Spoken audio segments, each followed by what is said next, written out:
पंजाब में हिंदू मंदिर एक्ट को लेकर बड़ी खबर सामने आई है। आपको बता दें कि हिंदू वेलफेयर बोर्ड के चेयरमैन महंत श्री रविकांत मुनि ने मुख्यमंत्री भगवंत मान से हिंदू मंदिर एक्ट बनाने की मांग की है, ताकि राज्य में हिंदू धार्मिक स्थलों का प्रबंधन सरकारी हस्तक्षेप के बिना हो सके। राज्यपाल की उपस्थिति में मुख्यमंत्री मान ने जल्द ही एक्ट का मसौदा तैयार करने का आश्वासन दिया है। बोर्ड 2012 से ये अभियान चला रहा है।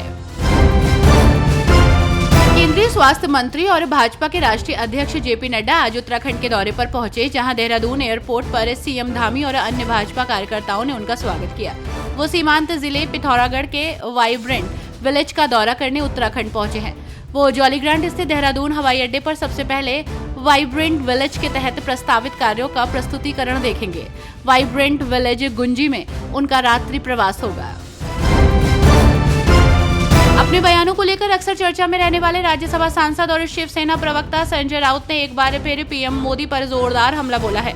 उन्होंने शिवसेना यूबीटी के मुखपत्र सामना के जरिए ये हमला बोला। साथ ही 2025 के अधूरे भारत पाक तनाव को लेकर गहरी नाराजगी जाहिर की। सामना संपादकीय के अनुसार पाकिस्तान पर निर्णायक कार्रवाई का दावा करने वाली केंद्र सरकार युद्ध के महत्वपूर्ण मोड़ पर पीछे हट गई और इसका सीधा कारण यूएसए का दबाव बताया गया। भीषण गर्मी को लेकर रेखा सरकार ने एक बड़ी योजना का ऐलान किया है। दरअसल दिल्ली की मुख्यमंत्री रेखा गुप्ता सरकार की इस योजना के तहत डीटीसी के हर तीसरे बस स्टॉप पर जलदूत लोगों को फ्री में शुद्ध पानी पिलाएंगे। दरअसल दिल्ली में प्रचंड गर्मी से उत्पन्न समस्याओं से लोगों को राहत दिलाने के लिए दिल्ली सरकार ने डीटीसी बस स्टॉप्स पर जलदूतों को उतारने का फैसला लिया है। भारत पाकिस्तान तनाव पर भाजपा नेता सुधांशु त्रिवेदी ने कहा, ऑपरेशन सिंदूर चल रहा है। एक मामले में पाकिस्तान हमसे मजबूत स्थिति में है। पाकिस्तान में कोई भी सेना पर प्रश्न नहीं उठा रहा है। भारत में अनेक नेता प्रश्न उठा रहे हैं। पाकिस्तान के किसी भी व्यक्ति को बाहर के मीडिया में कोट नहीं किया जा रहा। भारत के बड़े बड़े नेताओं को कोट किया जा रहा है। महाराष्ट्र की राजनीति में सियासी उलटफेर के कयास लगाए जा रहे हैं। सत्ता के गलियारों में चर्चा तेज है। राष्ट्रवादी कांग्रेस पार्टी फिर से एकजुट हो सकती है। इसी बीच महाराष्ट्र के डिप्टी सीएम अजीत पवार को अचानक चाचा शरद पवार की याद आ गई है।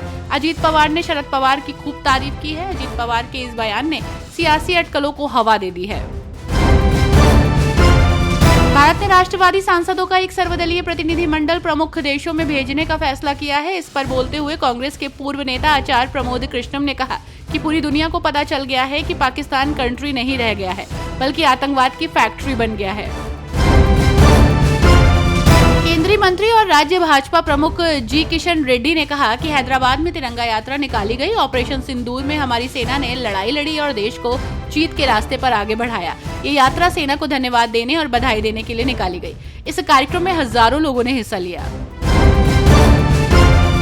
मुख्यमंत्री सुखविंदर सिंह सुक्खू ने वन विकास निगम को ठेकेदारों से पेड़ के ठूंठ निकलवाने की प्रथा खत्म कर स्वयं ये कार्य करने के निर्देश दिए।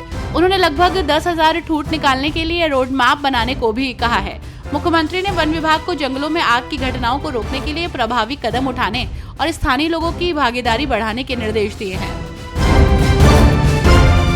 बांग्लादेश से भारत में आयात को प्रभावित करने वाले बंदरगाह प्रतिबंधों पर टिप्पणी करते हुए भाजपा नेता दिलीप घोष ने कहा कि बांग्लादेश अपने अस्तित्व के लिए पूरी तरह से भारत पर निर्भर है, जिसमें हवा, पानी, व्यापार और वाणिज्य शामिल है। उन्होंने स्थिति की तुलना पाकिस्तान के प्रति भारत के रुख से की और कहा कि अगर भारत पाकिस्तान के प्रति कड़ा रुख अपना सकता है तो वो बांग्लादेश के साथ भी ऐसा ही कर सकता है। उन्होंने इस बात पर जोर दिया कि बांग्लादेश को भारत के हितों के खिलाफ काम नहीं करना चाहिए।